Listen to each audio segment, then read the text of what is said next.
ఎవరికైనా ఏదైనా శుభం కలిగితే ఆ శుభానికి కారణం ఎవరు అంటే శంకరుడే. నేను చెప్పట్లేదు ఈ మాట, శాస్త్రములు చెప్పాయి. శుభములన్నీ కుప్పలు తెప్పలుగా ఆయన పాదముల దగ్గర పడి ఉంటాయిట. ఆయన అనుగ్రహించాడు అనుకోండి, ఓసారి ఇలా అంటాడు అంటే అది ఎగిరి వెళ్ళి ఇంటికి తోరణంగా పట్టుకుంటాడు. అందుకే ఒక గడుసు కవి ఒక మాట అన్నాడు, నేను ఓ పువ్వు పట్టుకొచ్చి మీ పాదాల మీద వేశాను అనుకోండి, నేను వేసినది ఇది పువ్వు, మీ పాదముల మీద ఉన్నది ఇది పువ్వు. నేను ఒక పువ్వు పట్టుకెళ్ళి మల్లికార్జున లింగం మీద వేశాను అనుకోండి, పరమ ప్రేమతో వేశాను అనుకోండి, ఆ పువ్వు ఓ ఏడాది తర్వాత నా ఇంటి మనవడు. నేను ప్రేమతో వేసిన పువ్వు 2 ఏళ్ల తర్వాత నా ఇంట్లో మనవరాలు.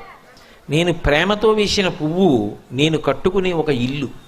నేను వేసిన పువ్వు నాలో కలిగేటటువంటి భక్తి.